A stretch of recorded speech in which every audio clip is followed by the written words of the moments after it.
Center Mass said, "Is this happening?" No, Center Mass, you are experiencing a mass hallucination at this moment. It's all make-believe. You have fallen into the Matrix, and I am your chosen YouTube propagandist today, bear of the internet. Good morning to everybody in the chat. We're going to do the brief today. It's the 15th of November, 2023. To the 40% of y'all who watch the show but are unsubscribed, if you're in a non-permissive subscription environment, I understand. If you're in your mom's basement, get your life together, subscribe to the show, ring the little bell icon. It's going to be okay. I promise you. For everybody that is subscribed and is not new here, you know what to do. Share the show with somebody you love. Okay. The show, as always, is brought to us by the creator of the universe, the fine people at Patreon, link in the description, and refugemedical.com, for whom I am the chief shilling officer because I'm also the founder and CEO. Good morning, Tato. All right, we're going to talk about, We All Gonna Die Wednesday. And that is a colloquial phrase we use around here, meaning that, hey, you're going to die sooner or later. So in the vein of the Stoics, memento mori, remember you will die. And because you will die, therefore, do important things. Do things that matter today and every day, because we probably won't die today, but we will die one day. And when you shuffle off this mortal coil, your goal should be to hear at the end of an age, well done, good and faithful servant. Not, well, master, you gave me talents and I buried them in the ground. Here's your talent back. I had a talent to begin with. If I wanted one talent back, I wouldn't have given it to you, buddy. Okay? Okay. I'm going to talk about Israel and Hamas. Alan said, we all can die today. Found out last night that the Father blessed us with a baby boy. Praise Yah. Well, may he put a hedge of protection around you and your wife and your children, brother. Your whole house. It's going to be good. We are going to die one day, but probably not today. Yah's will be done. Brother Gas, what's up, bro? 100-pound hail. We're going to talk about Israel and Hamas today. We're going to do a little bit of an update on Trump's 2024 election bid.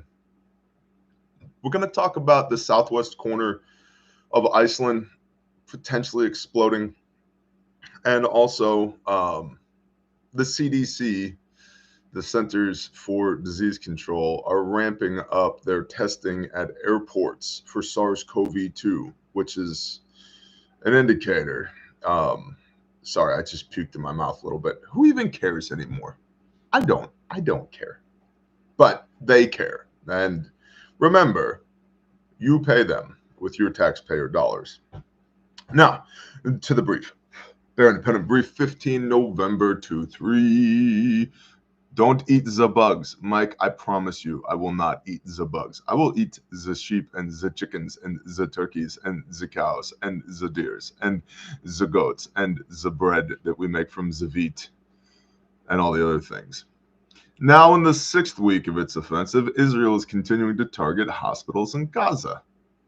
The nation has repeatedly said that Hamas runs its operations from the tunnels beneath the hospitals and other civilian infrastructure. Fact check. True. Naturally, hospitals are one of the types of civilian infrastructure that is protected during wartime, but as part of humanitarian international law. But if those hospital sites are locations of military activity, all bets are off. So far in Gaza, there have been at least 137 attacks on health facilities because terrorists are a-holes and they co-locate amongst civilian infrastructure. Also, something that most people aren't talking about, in places like Ukraine, they of the Gomer region in biblical times. What do you mean biblical times? I don't know. We're probably living in some right now. But a little place called Ukraine, Crimea, the Russians that nobody's talking about, are specifically targeting medics and ambulances. That's not allowed per international law either. But this funny thing happens with international law during times of conflict. It goes right out the window. Yeah. Now at Al-Shifa, the biggest hospital in Gaza, doctors are refusing to leave the 700 at-risk patients there, fearing that those people would die if left behind. Local health officials have denied Israel's claim that Hamas is hiding in the basement of this hospital. Although new intelligence reports are coming out over the last 48 hours or so, showing that some pipes have been added from the basement floors of the hospital, which your taxpayer dollars built in 1978, I believe. How's that working out for us? That these pipes are run from the basement up to the surface. And what are the pipes for? They're for ventilation. Why for ventilation? Because there's way too many people in the basement, aka terrorists co-located with civilian infrastructure, and believed to be, although unsubstantiated, at least at my level of understanding, that some of the hostages that have been taken by Hamas are located underneath that hospital. Don't know, but that's the supposition. Still, the hospital has been so besieged that it had been without refrigeration for days, and morgue staff had to dig a mass grave outside for over 120 bodies. Dr. Munir al-Bursh, the Director General of the Health Ministry in Gaza, which is like, jumbo shrimp, told CNN, quote, "The problem is not the doctors, it's the patients. If they are left behind, they will die. And if they are transferred, they will die on the way. This is the problem," end quote. Palestinian authorities called for a ceasefire on Tuesday for the evacuation of the patients from Al-Shifa Hospital. The Hamas-run health ministry in Gaza now says that over 11,000 people have been killed. And as the innocent continues to suffer greatly, international pressure is mounting. Global protests by pro-Palestinian protesters, many of whom openly support not just the Palestinian people, but Hamas, the terrorist organization that is co-located with the Palestinian people. Global protests, with many of them being in excess of 10,000 people or more. There is a wave of global anti-Semitism sweeping the world's nations. And some of y'all say things like, good, the Jews run the world anyway. I think, let's just be frank, I think that's retarded. Because if they did, why? Well, I can only come up with a couple of answers. Now, you might want to walk over into the kitchen, open the drawer cabinet that has your tinfoil in it, pull it out. This is probably a wrap and a half conversation. It's not too deep. Why? Why would the Jews run the world? Well, one reason could be that we have been so neutered for so long that we can't stand up to a handful of men, some of whom may be Jewish, in order to recover our rights, which are based upon personal responsibility. Everybody wants freedom, but nobody wants the responsibility that comes with freedom. Yeah, could be that. Or it could be, I'm just throwing this out there, that if, and I'm not saying I agree with this premise, but if the Jews run the world, it could be that if you read your Bible, in here, it says that Israel, of which the Jews are one of 12 tribes, Israel shall be the Father's chosen people, an everlasting covenant. Maybe. So either you're a P word because you can't stand up to the cabal that runs the world, or God said so and then it was. Also, and I'm just throwing this out there, the fourth command that a lot of Sabbath keepers love to quote, "Oh, I'm a Sabbath keeper." All right, that's cool. I mean, that's a sign, book of Genesis, between the Father and his people. Just like your wedding ring is a sign in between you and your wife and everybody else. Hey, I'm spoken for. I'm in a covenant relationship. The first half of that command is 6 days ye shall labor, comma. The seventh is a Sabbath of rest unto Yahweh your Elohim, the Lord your God. I've met a lot of Sabbath keepers that are like, oh, I keep the fourth command. I keep the Sabbath. Yeah, but do you labor 6 days? I never thought about that. So I'm working on average 50 days a year more than anybody else. Have a great day, honey. You too. I'll see you later. Okay. Be safe. Shoot bad guys. I will. All right. I believe you. And, maybe everybody else is like taking over the world. They've been working a minimum of 50 extra days per year for millennia. There's some compound interest on that investment of labor. I'm just throwing that out there. Gosh, worldwide Jewish anti-sentiment going on right now. Anti-Semitism, anti-Jewish sentiment, the best words. Let's drink some coffee together, shall we? All right. Now, why does that matter for you? It may not. If you're a Jew, Mike E, $5 for the adult diapers the Teamster president will need when Senator Markwayne Mullins beats the shit out of, and she beats the shit out of him if a sanctioned fight happens. Yeah, I saw that clip too. Let me tell you, Markwayne Mullin I've never met the man, although I have tried, so that says something there.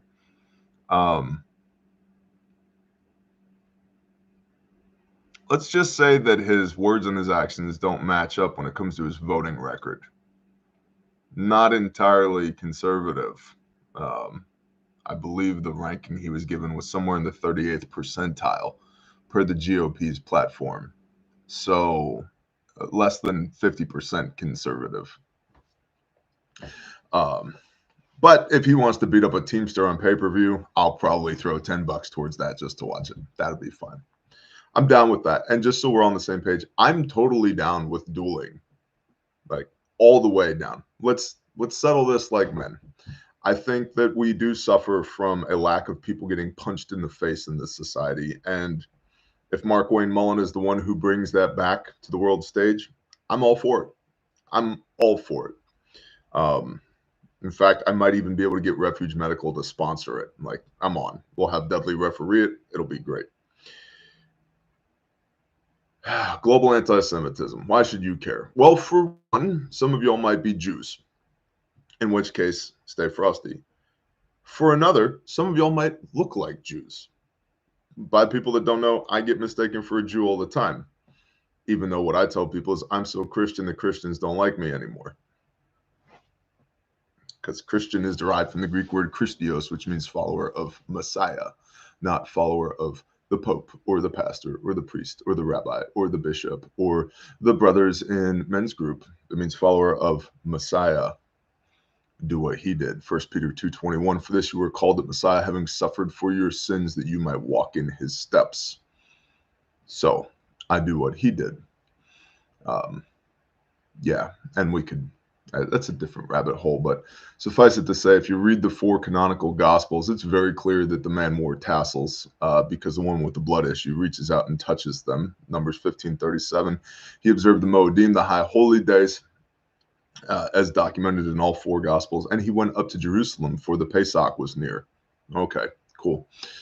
He kept Shabbat because he was in the temple on the Sabbath, as was his custom teaching, tracking. And we know he ate clean because regardless of how many times people try to misconstrue Matthew 15 about it's not what goes into a man's mouth that defiles him, but what comes out. Yeah. In him there is no sin. Sin is 1 John 3, verse 4, transgression of the law. So he never transgressed the law. And if you read Matthew 15 and Mark 9, I believe it is, same story. It's about ritual hand washing, not about what food is or isn't. Okay, so if you look like a Jew, but you're not a Jew, you might want to worry about, not worry about, but maybe have a little level of concern there as well, because the radical Islamic assholes know what Tzitziot are too. So, throwing that out there. Sin is lawlessness. That's right, Hans Hamann. Lawlessness. In him there was no lawlessness. Shall we be lawless all the more so that sin may abound? Or so that grace may abound? No, Yah forbid. Anyway, back to Al-Shifa. The Hamas-run health ministry in Gaza now says that over 11,000 people have been killed, and as the innocent continue to suffer greatly, international pressure is mounting. In a BBC interview, President Emmanuel Macron of France has called for the cessation of killing of babies and women. You mean the exact thing that started this in the first place when Hamas attacked on October 7th? Tracking. The US and UK are both beginning to mount more pressure on Israel to protect hospitals, which means that what? Hamas will continue to co-locate at hospitals.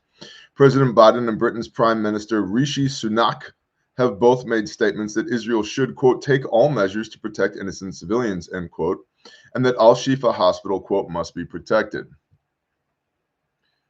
We shall see. Ecclesiastes, there's a season for everything. There's a time to gather stones and a time to cast stones away. Stones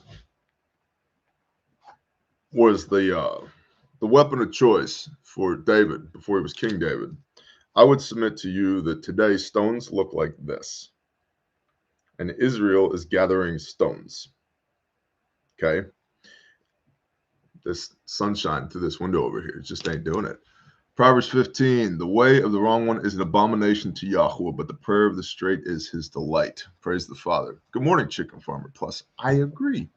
Proverbs of the day, by the way, something you should be doing. A lot of y'all out there are like, I just don't know where to start in the Bible. Read the Proverbs of the day every day. There's 31 Proverbs. There's 28 to 31 days in each month. Whatever the date is, today the 15th, read the Proverbs of the day. Proverbs chapter 15 today. And it takes you about 3 to 5 minutes to read it. Okay? Okay. On Tuesday, the U.S. Department of the Treasury's Office of Foreign Assets Control, or OFAC, issued a third round of sanctions against Hamas targeting affiliate individuals. The U.S. worked in coordination with the U.K. to accomplish this. Secretary of the Treasury, Janet Yellen, said, quote, Hamas's actions have caused immense suffering and shown that terrorism does not occur in isolation. No shit. Really? Thanks, Janet Yellen. Together with our partners, we're decisively moving to degrade Hamas's financial infrastructure, cut them off from outside funding, and block the new funding channels they seek to finance their heinous acts, end quote. The individuals targeted include certain Iranian individuals. Yet again, another substantial tie in between Hamas and Iran. I'm not saying Iran is 100% responsible for Hamas, but they definitely support Hamas, like straight up support them, train them, provide them with tools and equipment and logistics, and then see, here's the thing: terrorist organizations, all the food and fuel and water and medicine and everything else, all the relief that's coming into Gaza is being controlled by the Palestinian Health Organization or Health Ministry, whatever they call it, which is overseen by the political arm of Hamas, the terrorists. So, like, we need fuel to run our generators at the hospital. Hamas is like, thanks, we need that to run our vehicles. Oh, there's no power at the hospital. At what point is that not Hamas's fault? Like, you know what I mean? Like, a little... I don't want to jump in that rabbit hole. But it's not that efforts aren't being made. It's that the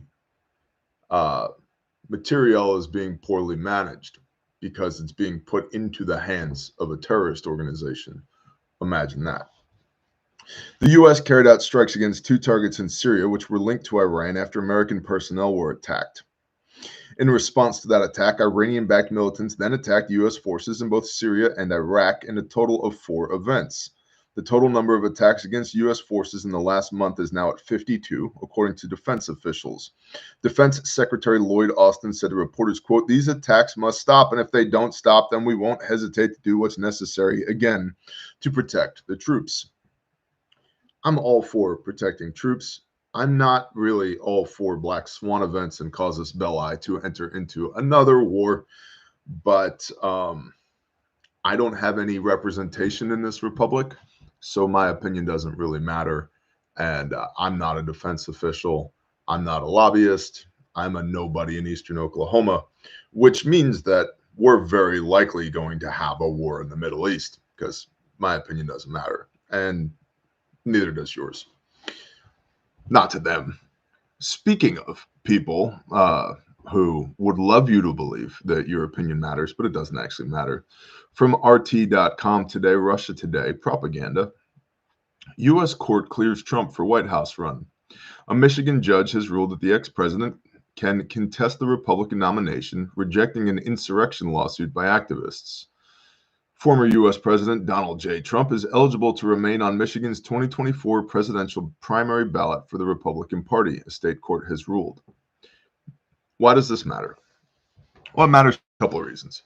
First of all, I prefer a booming economy and mean tweets to a doddering old moron who is clearly suffering from Alzheimer's, doesn't know what room he's in, refers to the vice president as President Harris, and an absolutely horrendous economy.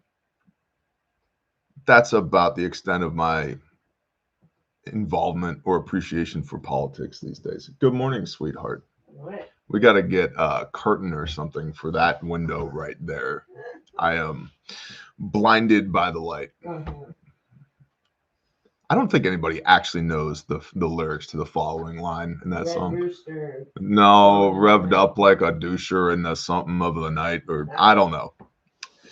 Anyway, I much prefer a booming economy and mean tweets to the current administration. So being, perfectly honest and selfish, yeah, I would like Trump back in office. Not because I want to hear the media drag his name through the mud 50 times a day for the next 4 years and all the scandal and intrigue and everything that comes with that. I just like the dollar to have some purchasing power. I like fuel to be $2 a gallon instead of $5 a gallon or $9 a gallon, which some analysts are calling for because of looming war in the Middle East.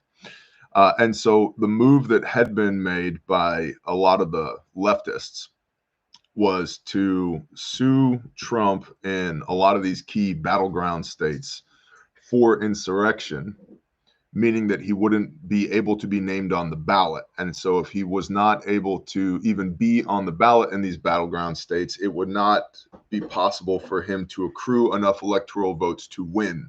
So even if he was running for president, he could not accrue enough electoral votes to win.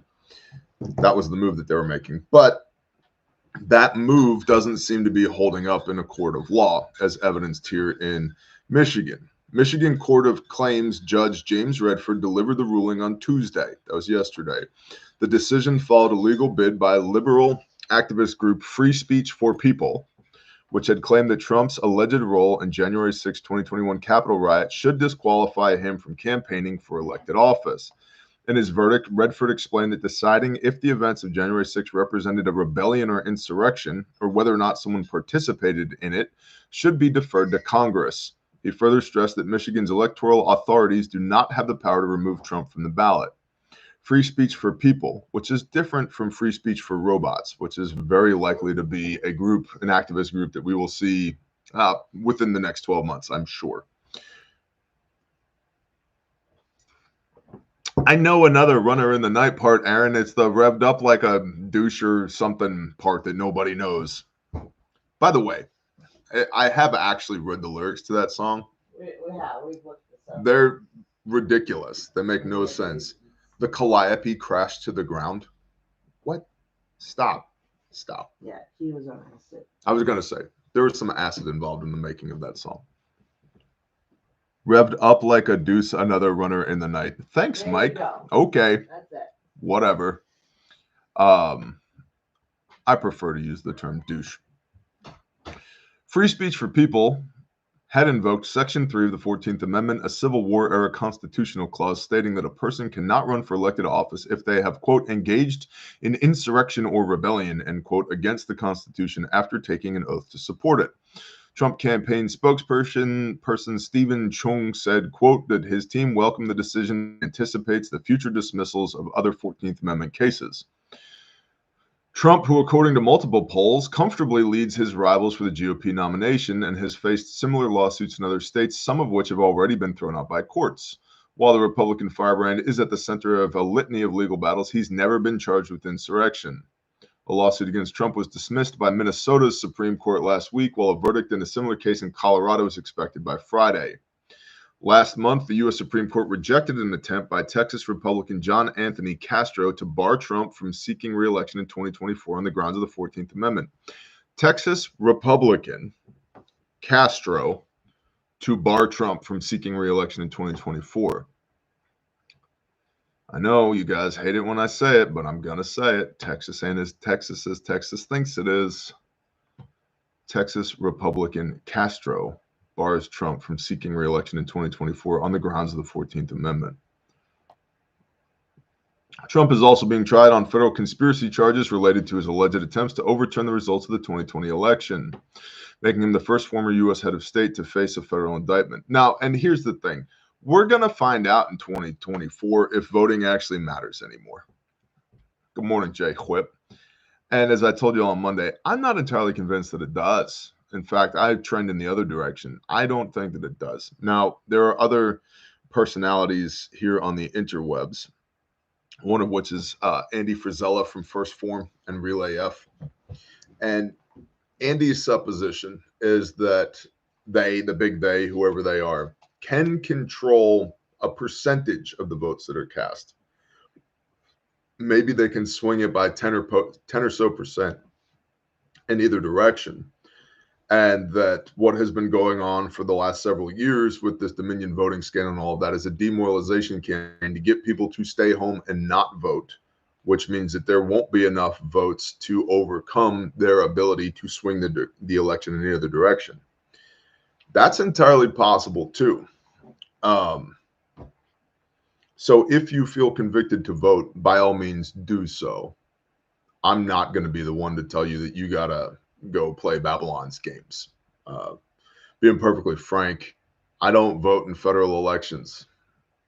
I have never seen one that mattered, to be perfectly frank.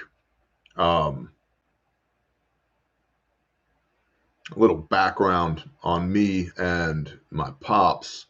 My dad was a really interesting person. He was born in Kansas, ran away from home as a young man, went to work, lied about his age and went to work for Harris McBurney, splicing telecom cable, got fired a week before his 18th birthday, hired back on his 18th birthday. 8 months later was contract splicing himself and 8 other contractors. And then pretty quickly, by the age of about 20, had his own telecom and power construction company. And then because he was very good at what he does and he passed a whole bunch of background checks, he started doing work at times, not exclusively, but at times for the military industrial complex. And rubbing noses with those people, my dad was on the presidential advisory board for every president from Ronald Reagan through Barack Obama. The Bushes, the Clintons, on either side. To be able to, a presidential advisory board. It's a group of interesting civilians that provide input to the presidency about certain policies. And so that's like, I have a flag, a folded flag that was presented to my dad by Ronald Reagan with an 8x10 glossy photo of Reagan handing it to my dad. At one point when I was early on in power construction, the Clintons wanted to put up some wind turbines at their HQ. And I'm not suicidal. Let me just throw that out there. And so my dad made a couple of phone calls. And suffice it to say that the turbines that the Clintons wanted to put up at the Clinton World Headquarters for the Clinton Foundation had about a $5 million installed price tag. And I tendered a bid. And the response was, and it's called an RFP, request for price. The response to the RFP was, we will award this work at the value of $45 million, 9 times what it would have cost to do the job. And I padded the job because I didn't really want to do it. And so when that came back, my dad was like, hey, man, you should take it. And I was like, I don't really want to owe the Clintons $40 million. They've got a bad track record of doing business with people, the 536 people who have turned up missing or dead that have been associated with Clinton business and political operations. No, I'm good. I don't want to owe them any money. And so I didn't perform the work. I'm saying all that to illustrate some of the connections that my dad had growing up and some of the interesting conversations I was fly on the wall for. And I am completely unconvinced myself personally. And again, you do you, follow your convictions. But myself personally, based upon my experience, completely unconvinced that voting at a federal level matters. And it hasn't mattered, I don't think, for a long time. And I really don't think, other than potentially Trump as the outsider, um, I don't think there's much difference between any of the candidates. And then, even then, if I was going to pull an op on the American people, maybe what I would do is I would take a lifelong registered Democrat billionaire from New York that has a lot of population and or popularity and brand recognition and panache, and I would run that person as a essentially outsider, a third party, if you will, against the establishment because people are so disenfranchised with the establishment, and then use said person to do things like ban bump stocks and uh, Operation Warp Speed and all these other things that may or may not have occurred during said theoretical person's presidency, and then use that presidency to expose all the people who are anti-establishment and put those people on a terrorist watch list. I'm not saying that's what happened, but I am saying that if I was playing four-dimensional chess at an alphabet soup agency and or I was part of the global elite Jewish cabal to dominate the world, I might do that. That might be a good move. And they still get everything accomplished that they want to accomplish. And yeah, I would shine some light on the concept of the deep state and the swamp. And maybe it's because there's people in the deep state and the swamp that aren't bad people that we, the big they, want to remove because they are stumbling blocks for our agenda. I'm just saying there's two sides to every coin. And we know the term political operative is not a new term, but we have been propagandized into the idea that Trump is not one of them. And maybe he's not, but it's very uncomfortable for a lot of people to even consider that he could be. And I think we need that mental flexibility in today's fifth generation warfare digital battle space to at least be honest with ourselves and admit our own biases and actually assess the situation for what it is. Okay? So, Trump may be running or may actually get on the ballot for 2024. If he does, hopefully the economy booms again. I'll take even just an upward tick. That would be fine. Just an upward tick will be wonderful because render unto Caesar's what is Caesar's. Well, right now in this new Greco-Roman Babylon that we live in, these rectangles of green paper are currency. Okay. Well, if this has value because we say so, I would at least like it to have more value than it currently does. And I am a fan of silver, small denomination silver, and gold as a physical gold, as a wealth preservation tool. But if you take that to its logical conclusion as well, why does it have value? Why does precious metals have value? Because we've all decided that it does. It's a shiny rock, yo. My shiny rock is more valuable than your green paper. Okay.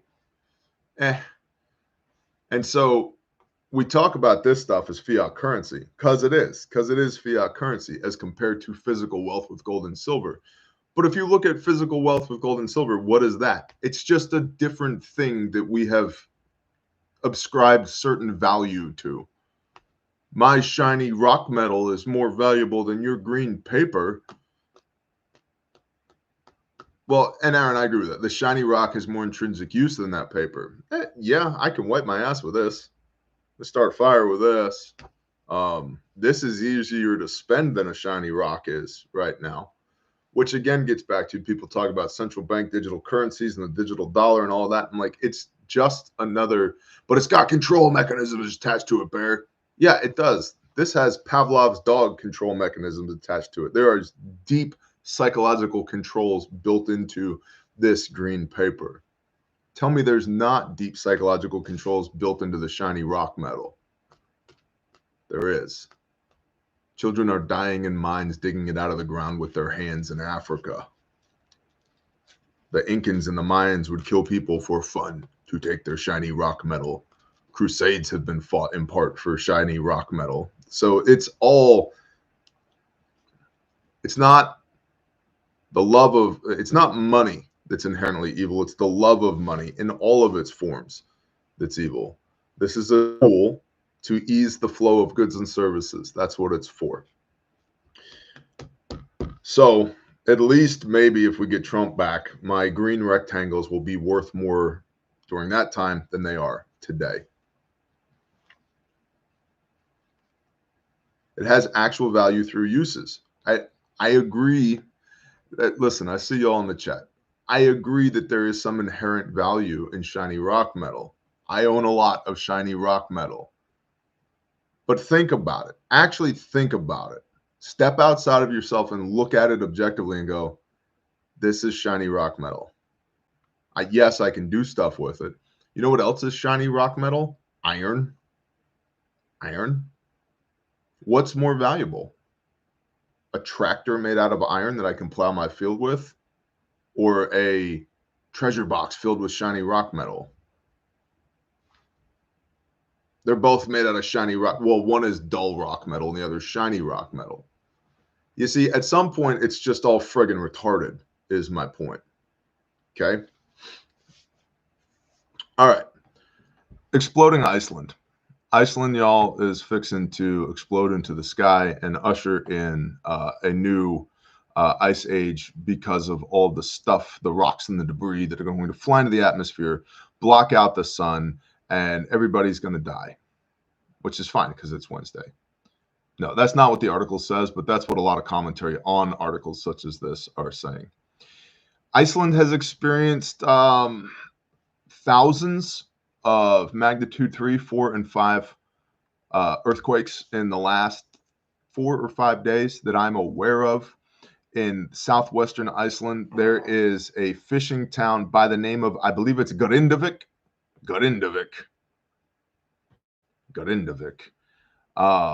That is the only name of anything in that area that I can pronounce, because the way that they spell words in Iceland is they get out the Scrabble board, they put all of the letters inside of the box, they shake it up, dump it onto the table, and whatever letters are facing upward, those are the letters that, and in whatever order they're in, those are the letters that they name the thing. Okay. Yes, RL, that is correct. 4 volcanoes fixing to go off about the same time.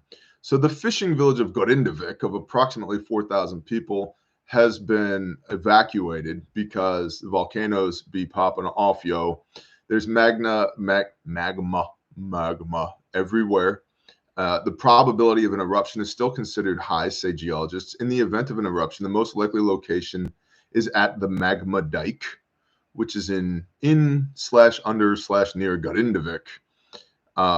And they are currently, geologists are picking up sulfur dioxide on their devices, meaning that the magma is near the surface.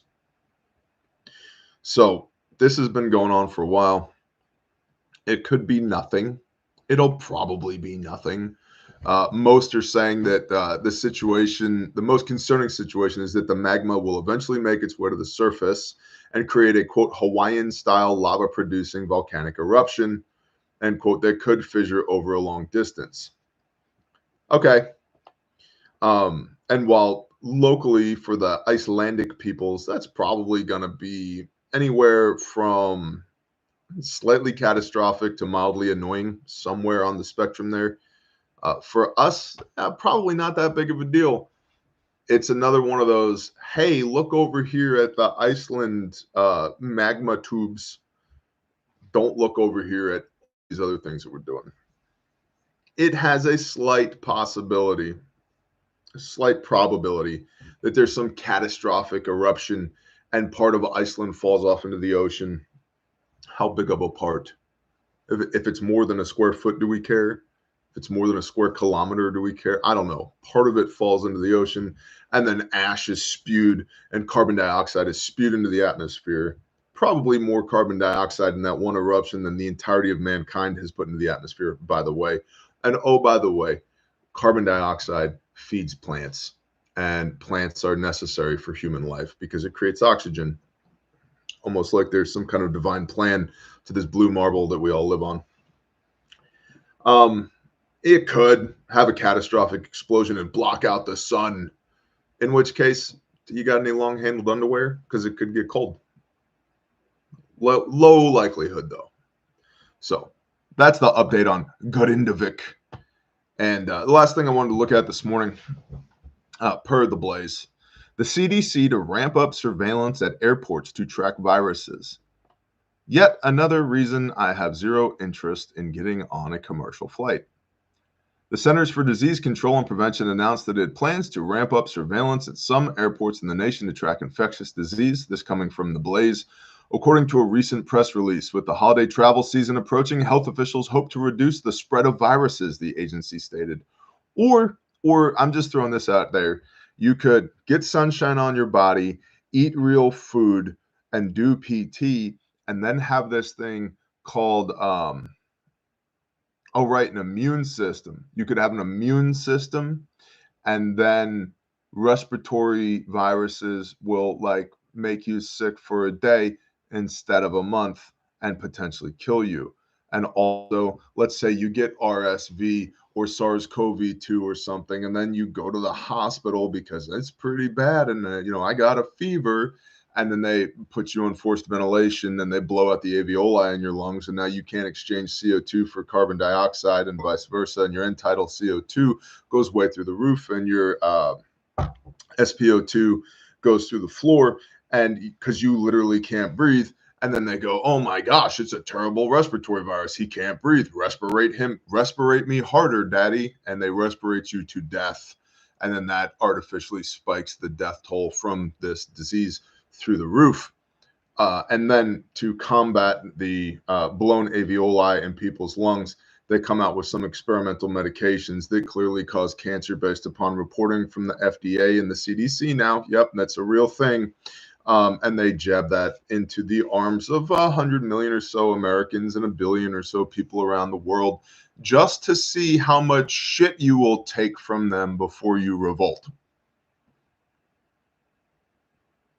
Yeah. Or sunshine, real food, move your body. It's entirely up to you. You pick. So the CDC is ramping up their testing for viruses at airports. Let's see. Beginning at Boston's Logan International, Virginia's Dulles International, New York's John F. Kennedy International, and California's San Francisco International. Participants will answer a short survey which provides a rich metadata to accompany these samples and inform public health decision-making. No. Nasal samples can be transferred to CDC laboratories for further testing. No. The CDC claims the program is voluntary. No. And the samples collected from arriving international travelers are anonymous. No. How many freaking cameras are there in airports? Yeah. Okay. Last year, the agency launched a program to track infectious disease by testing airplane wastewater. The CDC stated it's currently expanding from a pilot phase to broader implementation. Your taxpayer dollars at work, people.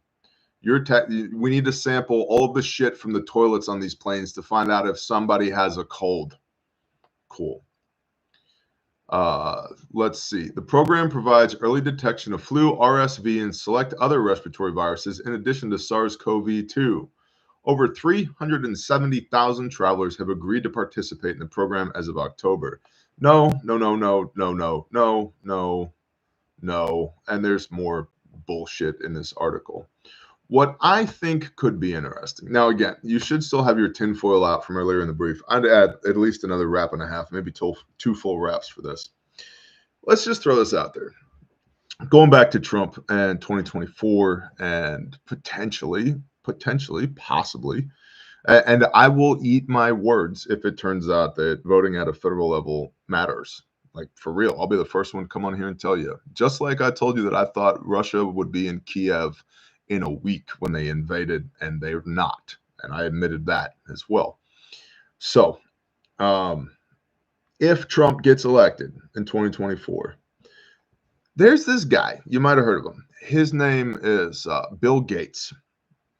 And Bill Gates and all of his subhuman cronies have been talking about Pandemic 2025. Remember that? Pandemic 2025.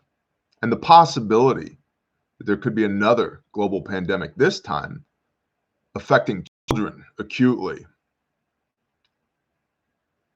My guess is they have already picked whatever virus this is going to be that will kill children. And if they need to release another pandemic to be the head wound, the final killing blow on freedom and on representative republics and on the global economy so that they can continue to amass power and wealth to themselves, they'll pull that out again. Oh, here's another global pandemic. You thought you were going to get an international resurgence of the economy. You thought you were going to get peace talks. You thought you were going to get prosperity. You thought you were going to drain the swamp. No, instead, we're going to kill your children. Yeah. So Pandemic 2025, keep that on your radar. And I will tell you, as somebody who owns a medical company, right now, medical components are hard to get. Right now. Because of the war in Ukraine, because of the war in Israel, and because of the very probable war in the South China Sea. Although President Xi and President Biden * are meeting today to discuss how our two nations can move forward. And it's possible that Xi is backpedaling a little bit because a lot of the propaganda that's being pushed in China right now is all of a sudden pro-American and about the long relationship, mutually beneficial relationship that America and China has had. So that is probably an economic indicator for China because their economy is in the shitter and war costs money. And also their demography is in the shitter and war takes people. And so maybe, I'm not saying that they've abandoned their 400-year plan to become top #1 in the world. I'm saying that maybe they're pressing pause so they can address those issues before they continue again. Deagle report. Everybody loves bringing up the Deagle report. Yep. There's a percentage of probability ascribed to the Deagle report, and it's not 100%. So, maybe, I don't know, maybe the U.S. and China remain friends or become better friends, or maybe we go to war. I don't know. But my point is medical stuff is very difficult to get right now. And if there's a Pandemic 2025, and you already have no money thanks to Biden inflation and reduced work hours, and you all are already having trouble traveling because gas prices are so high, and we know from insider intel that the aviation market is not getting the maintenance that it needs on all of their vehicles, all of their infrastructure, and now you got to get a nose swab to get on a plane, bro, because SARS-CoV-2 or whatever the new thing is, it's going to kill children in 2025 if the wrong person gets elected again. Yeah, all of which goes back to, y'all, basic preparedness. Do you have food? Do you have food? Can you produce food? Do you have water? Can you collect water? Do you have people? Can you protect yourselves? Do you have commo and transpo? Can you move? I'm never leaving. Well, if you live in Gorindavik and the magma tube is about to blow out through your living room floor, you're leaving, bro. There are circumstances outside of your control that will cause you to leave because humans have an innate survivability built into us. We have to. It's fight or flight, and it's your amygdala. It's a thing, right? Your PFC, your prefrontal cortex shuts down, and all the reasons why you would or wouldn't do a thing go away. And then you start operating with your lizard brain, which is like, I might die. I must leave. Okay. So can you leave? Do you know where you're going to if you have to leave? Have you war gamed that? Do you have routes planned out? Do you know what you're taking with you, who you're taking with you, how you're going to get there? Do you have fuel in your vehicle? The basic prepper stuff, man. Basic prepper stuff. Food, water, shelter, air. That's important. Probably a good day to audit your systems. If I had to be up today, how quickly could I be up, and where would I go when I was up? If you don't have a dedicated place to go, drive 180 degrees away from the problem. The problem's coming from the west, drive to the east. It's coming from the south, drive to the north. Okay?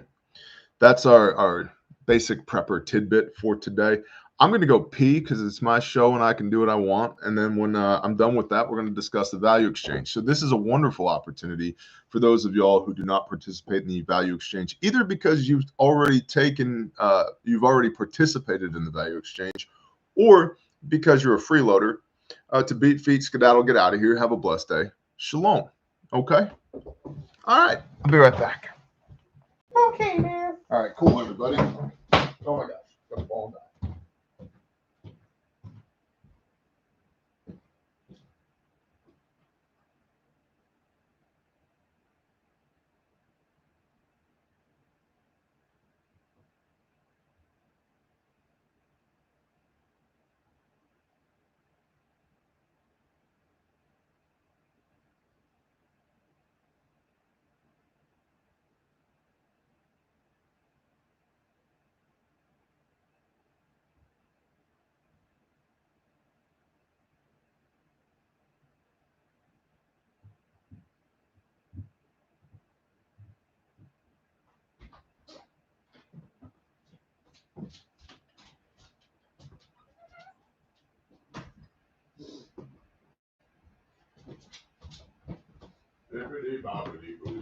Are you still alive?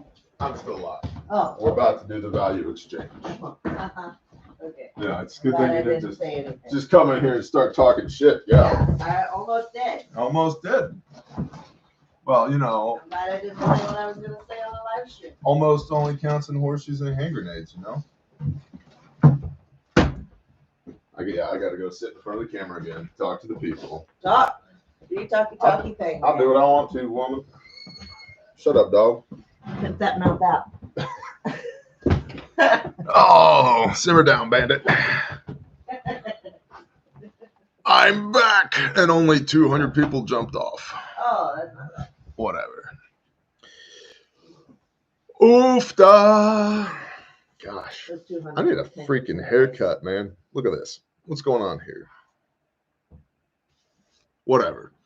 Patreon.com. The video on Patreon this morning, links in the description to all this stuff, was somebody asked, Bear, how did you meet Pastor Joe? Pastor Joe Fox of Viking Preparedness in Shofar Mountain. And so Dudley and I were driving in the van, and I answered that question, as did Dudley. So you can check that out. Am I still banned from typing? I don't know. Apparently not. But if you're going to be an asshole, we can ban you again. I'm not saying you are. I'm just saying that we do those things around here. So Patreon is a prepper consultancy. You ask the questions, I give you the answers. Oftentimes, myself and my wife give you the answers, or myself and my brothers give you the answers. Or there's a whole bunch of behind-the-scenes content there, from like filming at A Rude Awakening, or filming at Mountain Readiness, or filming at Polyface Farms, or all that other stuff. You look sleepy, Mr. Bear. Good morning, Brenda. How are y'all doing? We're doing great. I am a little sleepy. I was bombarded by children, praise Yah, when I walked down the stairs this morning. And my 7-year-old fell asleep on the couch at 7 o'clock last night. And before I had gotten to the bottom of the stairs, she was right in front of me, full blown, wide awake. Good morning, Dad. And I was like, I'm trying to get to the coffee pot.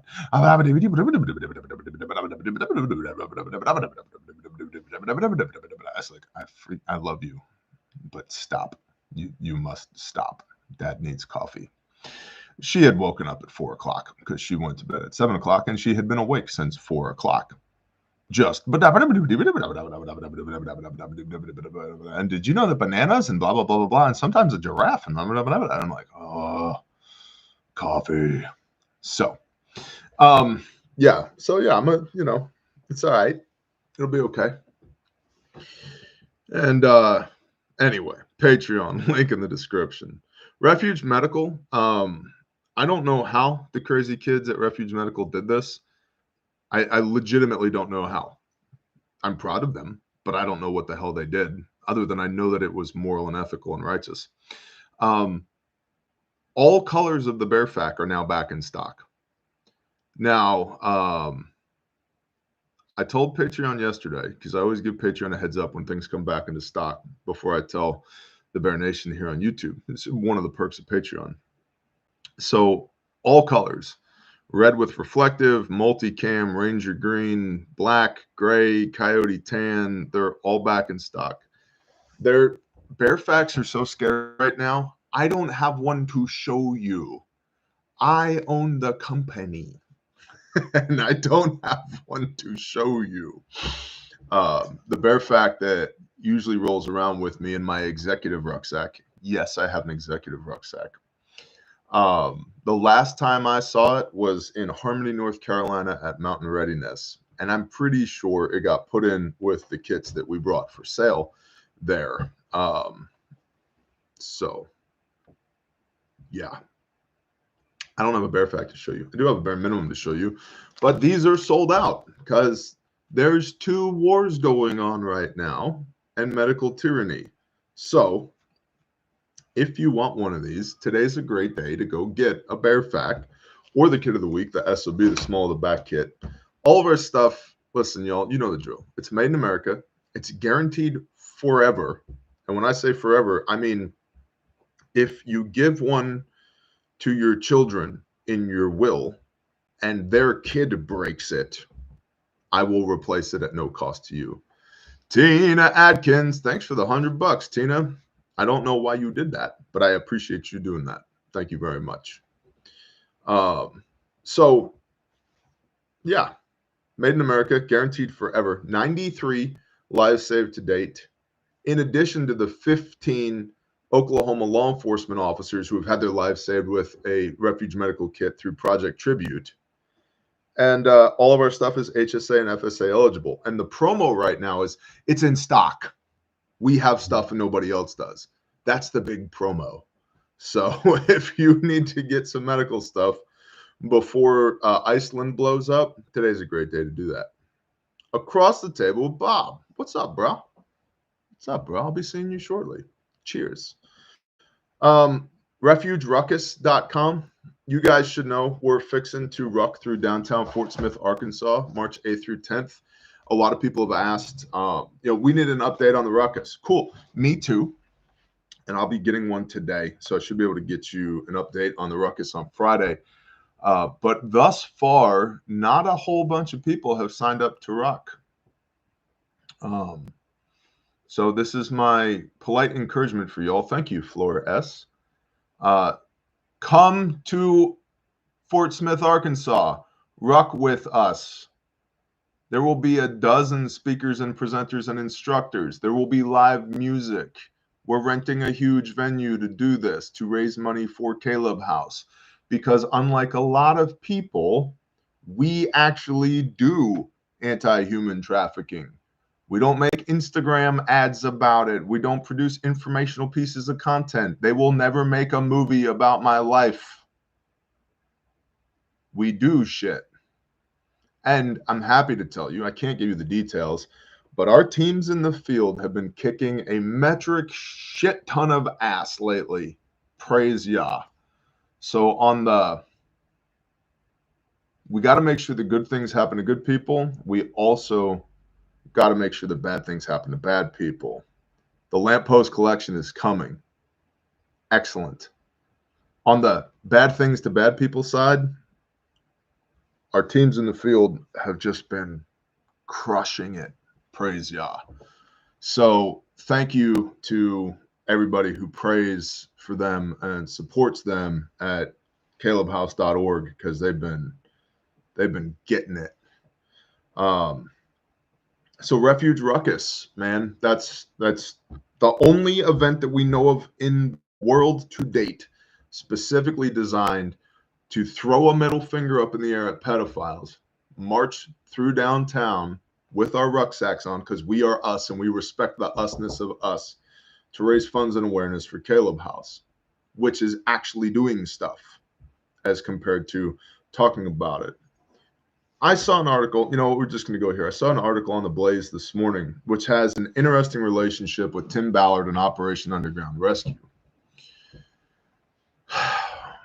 Tim, who has been accused of sexual misconduct at this point. The veracity of those claims, I cannot speak to. I don't know anything for or against that. I do know that it's a great way to shut somebody down, is to accuse them of something like that. And so this isn't me defending Tim Ballard, but I don't know. I have zero details on that other than what everybody else has said. And in a situation like that, it's quite easy for somebody to make an allegation. How do I know? Because we deal with people who make allegations all the time. There's a Torah for that. In the mouths of two or three, let a thing be established. There's also a Torah for this next part. There's a woman who is about a 60-year-old woman who was previously on the board of Operation Underground Rescue, now is not on the board of Operation Underground Rescue, out in Utah, part of the LDS Church, who is a spiritist, a medium. And she uses, according to the article written by The Blaze, which was fairly well researched, uses her psychic powers to direct Operation Underground Rescue operations around the world. Yeah, it's at The Blaze. Go look at it, theblaze.com. Scroll down, you'll find it. Now, there's a thing here in this Bible, Deuteronomy, where are we? Ba-doo. Deuteronomy 18. Verse 10, let no one be found among you who makes his son or his daughter pass through the fire, or one who practices divination, or a user of magic, or one who interprets omens, or a sorcerer, or one who conjures spells, or a medium, or a spiritist, or one who calls up the dead. For whoever does these is an abomination to Yahweh. And because of these abominations, Yahweh your Elohim drives them out from before you. Be perfect before Yahweh your Elohim, for these nations whom you are possessing do listen to those using magic and the diviners. But as for you, Yahweh your Elohim has not appointed such for you. Elsewhere in the word, it says, hey, what do we do with people who do this? And it says, you hit them in the face with a rock. So, well, I'm sure this woman's a really nice woman. Caleb House doesn't use sorcery to rescue children from satanic ritual abuse. Okay? We don't do that. We just go rescue them. You know what we do use? Intel. You know how we develop intel? We don't burn our sources. We don't shit all over law enforcement. We don't put together cases that are not actionable. We don't film movies of our operations. Just saying. So refugeruckus.com, grindstoneministries.com for your Caleb House swag, t-shirts, long sleeves, hoodies. Our brother Rex's the Real Dope shirt, our brother Sauce Facts Not Feeling shirt, proceeds of which go to benefit Caleb House. There's links in the description. calebhouse.org if you want to learn more about us, and mooseruncoffee.com. Buy the Grindstone blend.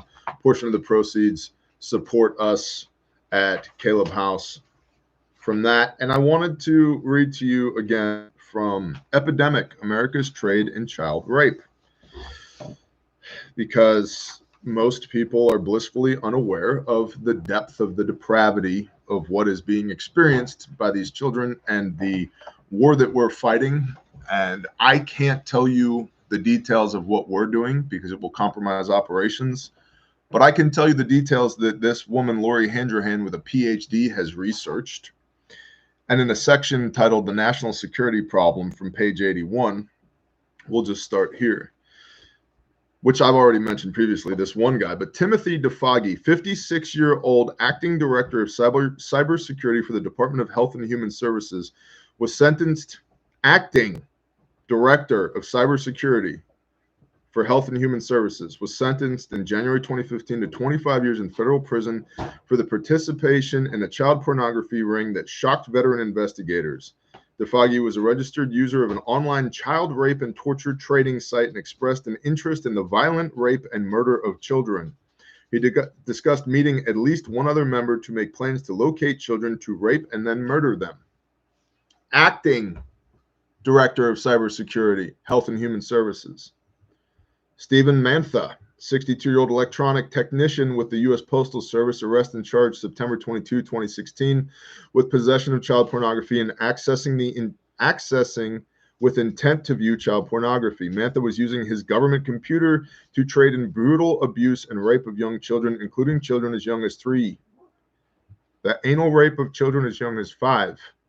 He also accessed Russian child pornography trading sites. On October 18, 2016, he was arrested again when investigators located a video of Mantha sexually assaulting a young boy. The USPS continued to employ Mantha until October of 2016, when he was allowed to retire. Mantha was under house arrest, but after his second arrest, he was taken into custody pending sentencing. As of July 2017, sentencing has not yet been set. Michael Beeman, 62-year-old regional public relations officer with the Army Corps of Engineers in Winchester, Virginia, was arrested January 20, 2014 and pled guilty October 2015 to 4 counts of child pornography possession and 1 count of child pornography transportation. Sentenced to 30 years, investigators seized over 250 electronic devices with thousands of images of child pornography from Beeman's residence. Beeman had been producing child pornography by filming the rape of boys as young as 8 since the 1980s, including the rape of a boy at Patrick Air Force Base where Beeman previously worked. He gained access to his victims by offering his services as a babysitter on a military base and developed a father-like relationship with the boys he targeted. He had been a government employee for over 40 years. Gans Nachman, 42-year-old U.S. diplomat who admitted taping his sexual encounters with teenage girls while stationed in Brazil and the Congo, sentenced August 2008 to 20 years in prison. Nachman also pled guilty to child pornography possession. One of his videos was titled Congo 2004 Sexual Adventures. He has a law degree from University of Pennsylvania, where he was president of the Naturist Student Association and led demonstrations involving public nudity. William Schaefer, a Child Protection Services staffer, was arrested July 2013 after he purchased nearly $7,000 of child rape and torture videos.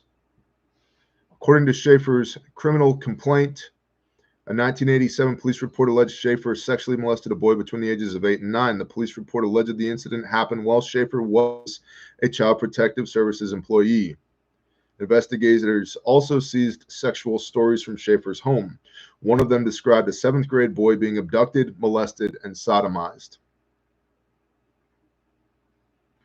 Robert Singer, 49-year-old father of 2 and chief operating officer for Washington, D.C.'s National Children's Museum, was arrested 6 November 2007 and charged on 5 child pornography distribution counts. He pled guilty and was sentenced July 16 to 5 years.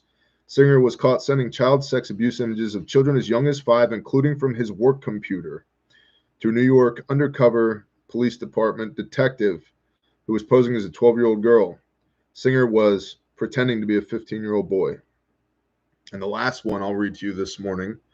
Stanley Doroniski, a 53-year-old Child Protective Services employee, arrested December 21, 2010 and charged with 2 counts, each one of possessing and receiving child pornography.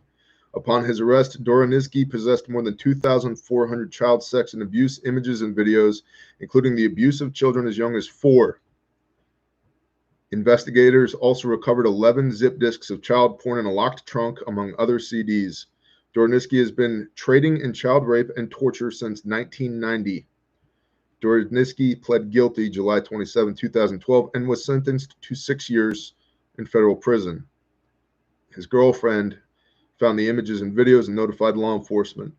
He had been a police officer in Utica, New York before he went to work for Health and Human Services. And on and on and on and on and on. And this is why, ladies and gentlemen, we cannot use the government to solve this problem. The government is, in many cases, part of the problem. And that's why Caleb House exists. Because somebody has to do something. And we can't do it all. But I will handle whatever problems the Father puts in front of me. I can't save the world. I'm not trying to. But we will always go when a problem like this lands in front of us. And we cannot do that without y'all. And I am very thankful to each one of y'all that supports what we do. Big text. It is the book, Epidemic, America's Trade in Child Rape by Lori Handrahan, PhD. And I do not recommend you get this book. I do not think most people can stomach the contents of this book. I do not read to y'all the really explicit things that are in there, and they are shocking even to me. And we built a ministry around this, and they're shocking even to me. Who is involved and what they did and why. So thank you to those of y'all who support us at calebhouse.org. And if you're convicted to, you can do that at Caleb with a K, calebhouse.org. If you're not convicted to, I don't want a dime of your money. Just not interested in playing those games. We are 100% privately funded, and I will be the first one to tell you I am beholden to no man or woman. We do what Yah tells us to do. And Yah commands us, forsake not the widow and the orphan. If you do, your wife will be a widow. Your children will be orphans. Tracking. So, with that, let's talk to the Father. Give me your hand, sweetheart. Oh, good morning, Father Yah. Father, thanks for letting us wake up today. Thank you for the sunshine. Father, thank you for our family and all of our people and our businesses and our ministries. Father, please continue to steward and protect them. Father, thank you for everybody within the sound of my voice. I pray that you'd smile upon them today, that no weapon formed against them should prosper. And Father, that you would give us the intestinal fortitude to stand for you and your righteousness and put 10,000 to flight if need be. Father, please help us continue to create these non-permissive environments for sin, to stand in your conviction, to be men of Elohim, to be women of Elohim, to be sons and daughters of Yah. Father, empower us and strengthen us and give us authority in the name of Yeshua HaMashiach. Pour out your Ruach HaKodesh on all flesh for wisdom and discernment. And Father, please give us peace that surpasses all understanding. Father, let us not worry about today or tomorrow or next week or next year, but to operate in your will today. Thank you for giving us everything we need and most of what we want. Father, for those that are hurt in the audience, those within the sound of my voice, that the world is not right, I pray that you would manifest yourself miraculously and that you would bring your comfort to them. Father, I pray that you make us strong enough to participate in your will, whatever your will might be, and that your will would be done, not our will. Father, anything that's within the sound of my voice that's not of you, I rebuke it in the name of Yeshua HaMashiach and command it to destroy itself. Build us up, Father. Use us as your hands and feet. I lift all these people up and I set them at the foot of your throne, and ask that you would bless them today, that you'd smile upon us, and that you would remember us as we do our best to remember you. And I ask these things in Yeshua's name. Amen.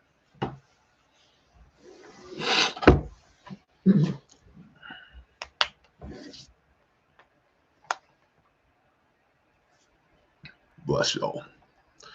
CJ, the preparing prepper. Email events@calebhouse.org for the answer to your question. Events@calebhouse.org. I am going to go do CEO stuff. I appreciate y'all.